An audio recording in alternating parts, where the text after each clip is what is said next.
It mostly recycled old revelations, just dressed up with a fresh twist. Apparently, everything we thought we knew was wrong. Britain, we're told, is a vile, racist wasteland where only the heroic Meghan dared to stand her ground, the greatest victim the world has ever seen. Meanwhile, the California dream is going up in flames. Prince Harry is reportedly scrambling to pack up his life in Montecito, preparing to abandon the multi-million-dollar mansion that was meant to symbolize freedom, peace, and a brand. New beginning, but this is no casual return home. This has nothing to do with reconciliation or healing old family wounds. This is a getaway, a frantic dash toward institutional protection he once mocked, rejected, and publicly condemned, and the timing couldn't be more catastrophic. Just as Harry readies his escape, Piers Morgan releases photographs that send shockwaves across both sides of the Atlantic. These are not harmless holiday snaps or innocent party photos from Meghan Markle's past. These are yacht images, visual proof of her presence within elite circles tied disturbingly close to the world built by Jeffrey Epstein and controlled by Ghislaine Maxwell, the very same social network that destroyed Prince Andrew's reputation and exiled him from public life now threatens to swallow Harry's carefully curated California fantasy. And so the prince who spent years torching every royal bridge is suddenly racing back across the ashes, searching for refuge inside the very institution he once labeled toxic, racist, and cruel. The Piers Morgan bombshell that changed everything. Piers Morgan has never shied away from controversy, but what he revealed in his recent interview went far beyond standard tabloid noise. Sitting opposite his interviewer, wearing that familiar expression, the one that says he's holding cards no one else can see, Morgan disclosed information that sparked more than 57,000 complaints to ITV. Thousands demanded his immediate dismissal, simply for daring to question the Duchess of Sussex. Social media outrage went into full meltdown, with waves of support rushing to Meghan's defense. But this is where the story takes a darker turn. Meghan Markle herself reportedly contacted Morgan's bosses privately, exerting direct pressure to have him removed. Not through formal channels, not through her elite PR machine, but personally, attempting to silence a journalist whose questions had become inconvenient. And yet, as Piers later noted with barely hidden satisfaction, he remains firmly uncancelled. Why? Because the evidence he's been quietly gathering for years is devastating, and only now beginning to surface. The yacht photos place Meghan in environments that carry serious weight when viewed through the lens of later events. They show documented appearances at exclusive Soho House openings around the world, including Istanbul in 2015, where insiders describe her function as social filler. It sounds dismissive, but it's actually a specific role, attractive, charming individuals placed in rooms early to create atmosphere before the real power players arrive. People who make spaces feel lively and welcoming. The role brings no spotlight and no public credit, but it does offer access to rooms without cameras and situations, without paper trails, private flights, luxury yachts, constant movement through elite circles filled with billionaires, power brokers and figures whose influence thrives far from public visibility. Not once, not twice, but repeatedly, documented across years and continents. The math that never made sense. This is where careful observers began noticing something off. When these photos were taken, Meghan Markle was a supporting actress on Suits, a cable show with loyal but limited reach. She played a paralegal, a recurring role.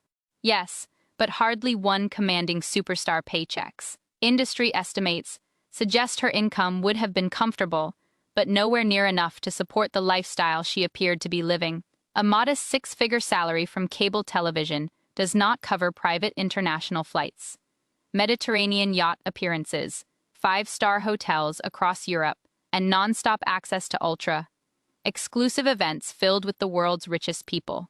The numbers simply don't work. How does a working actress from a mid-tier cable series live like a billionaire's companion?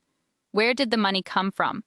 Who was opening doors to circles normally closed to anyone lacking extreme wealth or extraordinary connections? Piers Morgan started connecting dots others had noticed, but chose not to speak about: the lifestyle, the closeness to extreme wealth, being present in rooms where powerful men unwound, where boundaries softened, where the usual rules of society seemed to briefly disappear. No one accused Meghan of crimes that would require evidence. Instead, something quieter happened, something far more dangerous. People remembered, they stored details, noted contradictions, filed away impressions. And then they waited. Memory is patient. It doesn't demand explanations on the spot. It simply records, holding information until the missing context arrives, sometimes years later. And when that same woman from the yacht photograph suddenly appeared beside a prince, draped in a title, waving from palace balconies, transformed into one of the most recognizable women on the planet, those old memories gained sudden and explosive relevance. The Ghislaine Maxwell factor. Ghislaine Maxwell is now serving a 20-year sentence in a federal prison in Florida. Her social empire has collapsed. Her influence has vanished. Her future is measured in concrete walls and razor wire, and she will almost certainly die behind them. She was sentenced for her role in recruiting and grooming young girls to be abused by Jeffrey Epstein and his associates. And that is precisely what makes her dangerous now. Prosecutors understand a basic truth about human behavior. People stay silent when silence still benefits them. When they have allies left, when they possess bargaining power, when they believe their situation might still improve. Maxwell has none of that. Her friends are gone. Her money is gone. Her freedom is gone. Her reputation is destroyed beyond repair. She has nothing left to protect, and potentially something to gain by cooperating. According to multiple sources connected to federal investigators, Maxwell has begun talking, not in vague suggestions, not in carefully coded language, but in names, real names, specific individuals who passed through the same elite circles she once managed alongside Epstein, the Soho House connection. This is where Meghan's world and Maxwell's world quietly overlapped during the most critical years. Soho House was never just a trendy private club for artists and creatives, though that was its public image. Behind the curtain, its international locations functioned as infrastructure. Corridors between worlds that rarely intersect openly. Hollywood met global finance. New money brushed against old aristocracy. People who chased attention mingled with those who avoided cameras entirely. These were not random parties.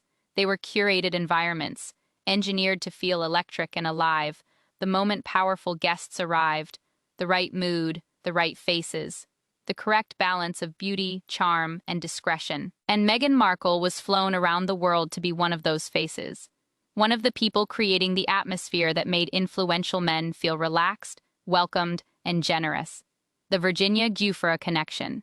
This is where the story moves from uneasy speculation into serious legal territory. During the civil case brought by Virginia Giuffre, the woman whose testimony destroyed Prince Andrew's public standing and forced his permanent removal from royal duties, Meghan Markle's name nearly entered the courtroom, not as a defendant, that distinction matters, but as a potential witness.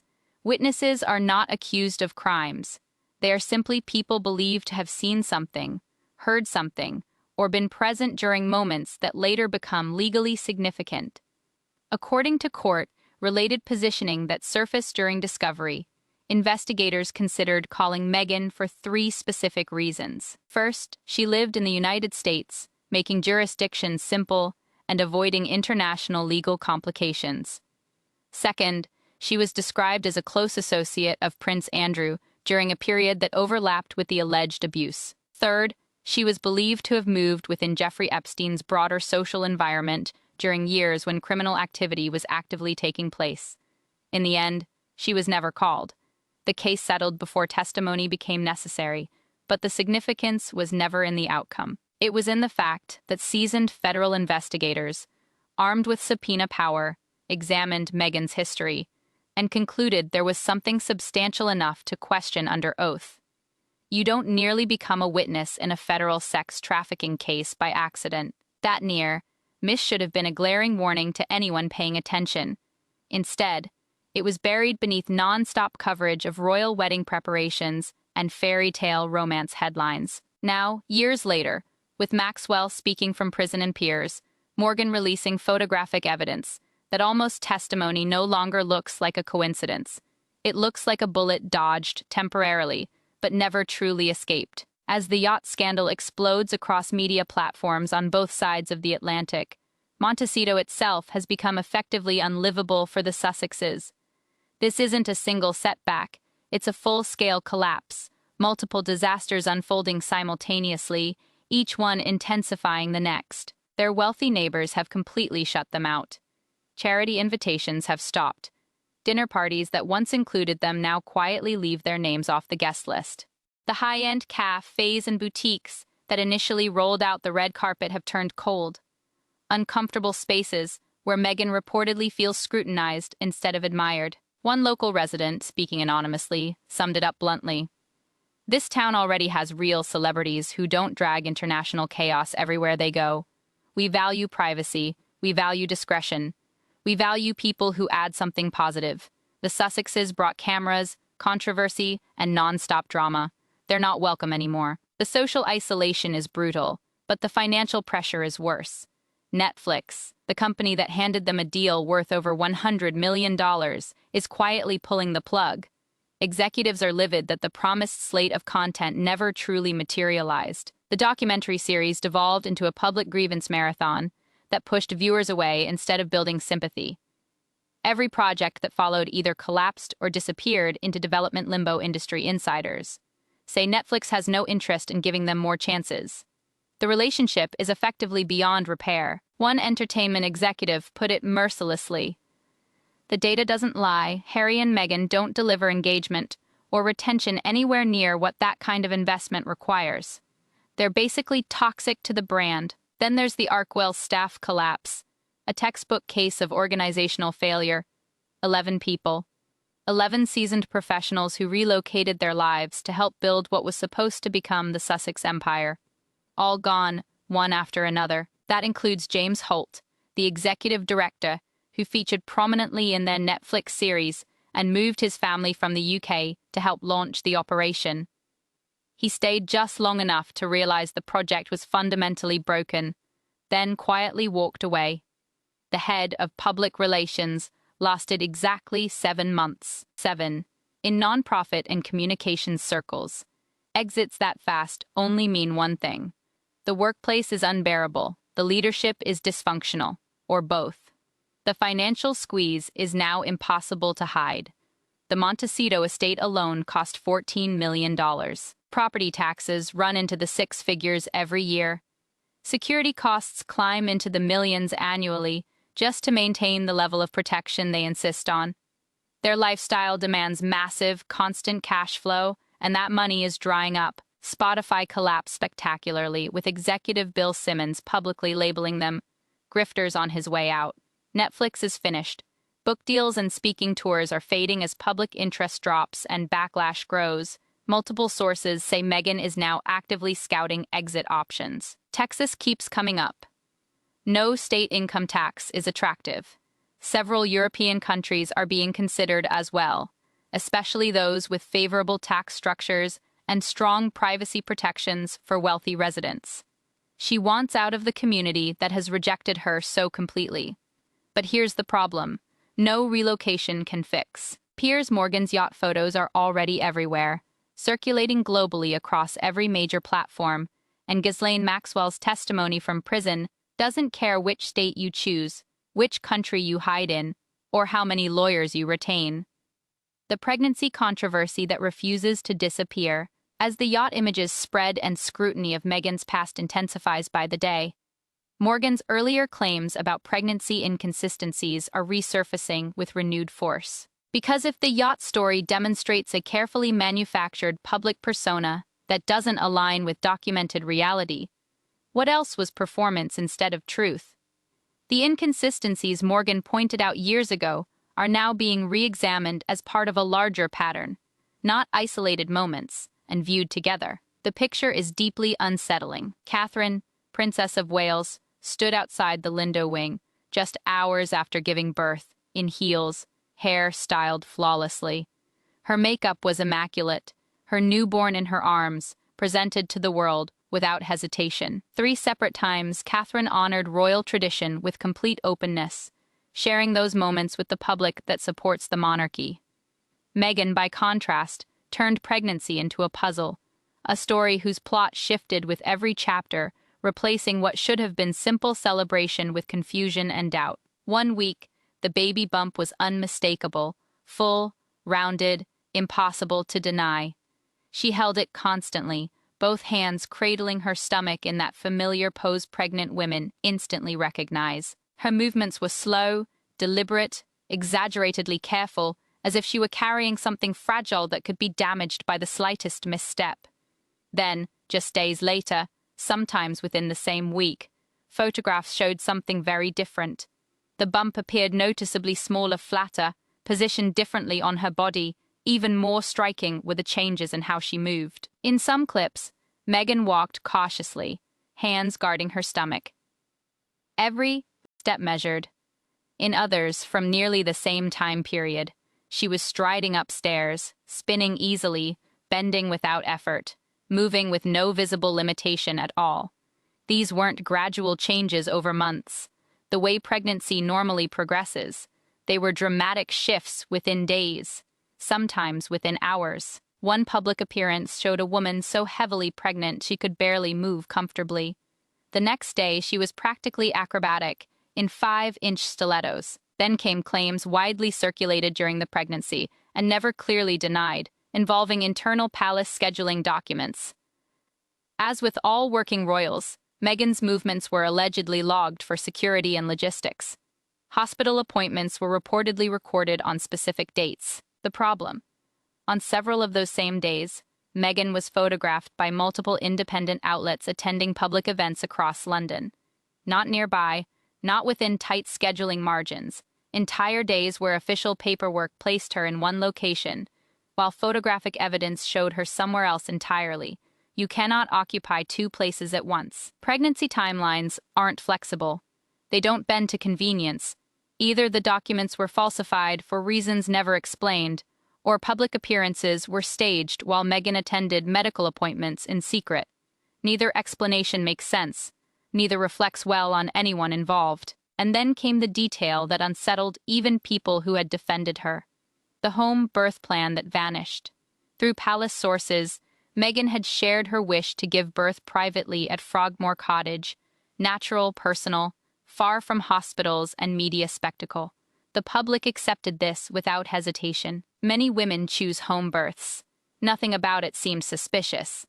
Then May 6, 2019 arrived. Without warning, without explanation, Meghan gave birth at the exclusive Portland Hospital in London. Not at home, not at the location previously communicated. At a completely different hospital that had never been publicly mentioned. No statement explained the change. No acknowledgement from palace communications. No reference to medical complications that might require a hospital setting. Nothing, just silence. A silence so complete that it forced people to revisit everything they'd been told and question how much of the story had ever been real. The Andrew parallel that haunts Harry. Prince Harry knows exactly what happened to Prince Andrew because he watched it dismantle his uncle's life in real time. Andrew didn't fall because of gossip. He didn't lose everything because of rumors. He lost his titles, patronages, military roles, public position, and reputation because of sworn testimony. Because once Virginia Giuffre's claims were made under oath, once photographs were verified, once victims spoke in depositions that became permanent legal records, the illusion of the respectable prince collapsed instantly. That is how scandals end in the real legal world. Not with dramatic headlines that fade, but with evidence that never does. Not with polished PR statements written by high-priced lawyers, but with records, with depositions, with testimony delivered under oath under penalty of perjury, creating permanent documentation no publicist can erase. Prince Andrew became the case study every royal household now examines when everything goes wrong. Living proof that silence and legal maneuvering can shield you for years, even decades. Until suddenly they can't. Until one person speaks under oath, and the entire carefully engineered wall collapses beyond repair. The parallel between Andrew's downfall and Harry's current crisis is chilling, and Harry understands it better than anyone. Both are royals tied, through documented proximity and social associations, to Epstein. Linked circles.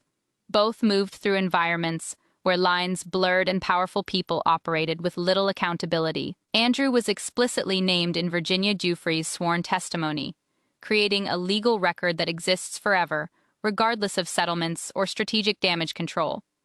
Meghan was nearly called as a witness in that very same case. The same proceedings, the same victims, the same legal structure. The same investigative team armed with subpoena power and evidence the public has never seen. Harry knows the monarchy has resources no California PR firm, no matter how elite, can match.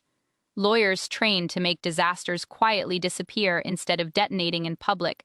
Fixers carrying institutional knowledge passed down over centuries. Protocols designed specifically to contain scandals before they ever reach courtrooms, where testimony becomes permanent and records never fade. The system knows how to absorb inconvenient histories and render them socially irrelevant. There are precedents Harry knows well. Princess Sophia of Sweden had a well-documented past in glamour modeling and alleged proximity to Epstein. Linked environments, as early as 2005, that history didn't vanish when she married into royalty, but it stopped being discussed. Crown Princess Merit of Norway publicly apologized in 2019 for maintaining a social relationship with Jeffrey Epstein. The story ran briefly, then it ended. The institution moved on, her role continued, but here's the difference. Fueling Harry's visible panic and desperate retreat to London, those protections work before sworn testimony begins, not after. Once federal investigators start asking formal questions under oath. Once depositions are scheduled, once subpoenas are issued through official legal channels. No amount of royal protocol can undo it.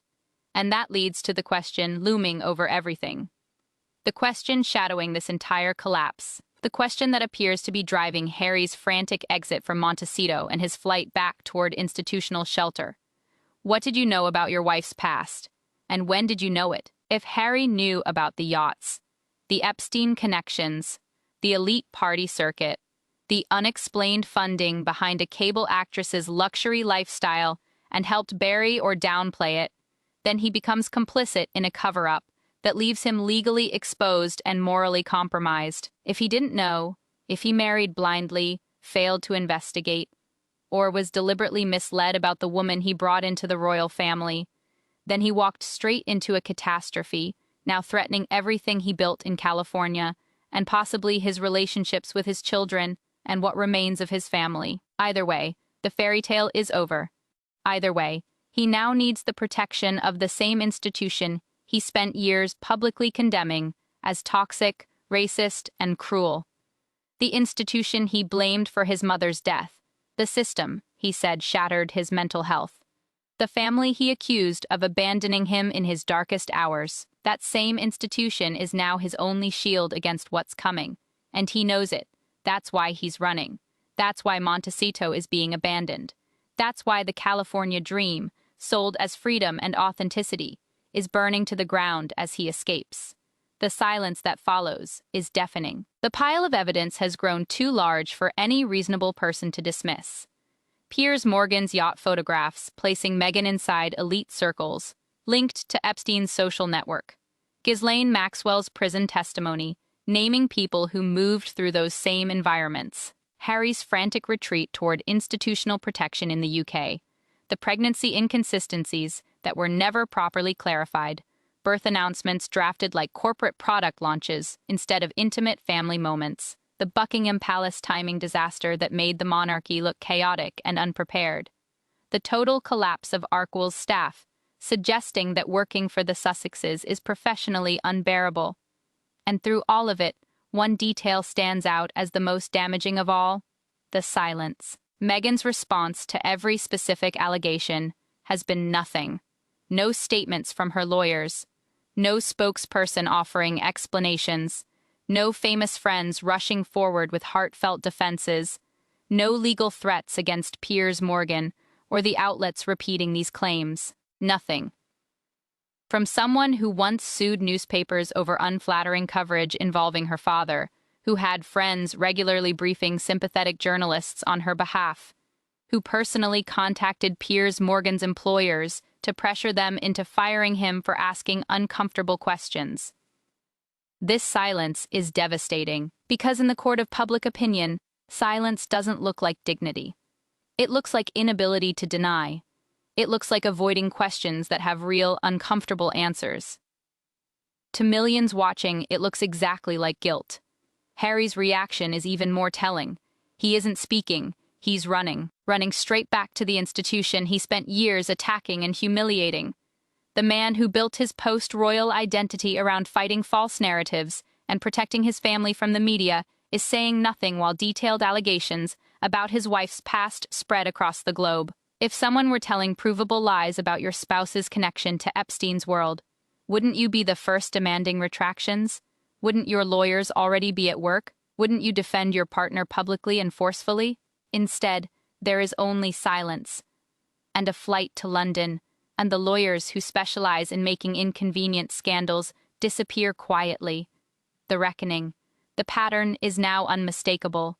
When powerful people stop talking and start running, the truth is chasing them. When yacht photos collide with prison testimony, when documented evidence aligns with investigator interest from years earlier, when financial collapse arrives alongside complete social exile, the fairy tale doesn't crack, it shatters. Harry either knew about Meghan's past and helped hide it, making him part of a cover-up with possible legal consequences, or he didn't know, and was catastrophically misled into a marriage, now threatening everything he abandoned his family to build. There is no third option. The institution may protect Harry, because he is blood royal, Charles's son, William's brother, Diana's child. Protecting him protects the crown itself. But Meghan is different. The monarchy has centuries of experience sacrificing outsiders to preserve the bloodline that truly matters, and as Harry abandons Montecito, and as Piers Morgan releases more material, it's becoming clear the reckoning isn't coming someday. It's already here. It's unfolding in real time. The only question left is who survives it intact. When Maxwell finishes talking, when testimony begins, when names are spoken under oath, those words won't stay locked away. They become records, they become evidence, they become tools for future cases. No move to Texas, no relocation to Europe, no ancient royal protocol can erase what's already been photographed, documented, investigated, and remembered by people with subpoena power. The yacht photos exist. The proximity to Epstein's world is documented. The interest from the Jufer case is part of the historical record. Maxwell is talking. The walls are closing in from every direction. And Prince Harry, who once stood beside his wife, promising a new life, free from institutions and media persecution, is packing his bags and running back to the very system he tried to destroy, hoping the crown can shield him from consequences that are finally coming due. The California dream is finished. The fairy tale is over. And the question that will define what happens next is simple. When testimony begins, whose names are spoken, and who will be sacrificed to protect the crown? Will Harry and Meghan survive what's coming? Can the institution protect them both? Or will someone be offered up? What happens when Maxwell finishes naming names? Share your thoughts below and subscribe for updates as this story continues, because the truth is emerging, and it's far more explosive than anyone expected.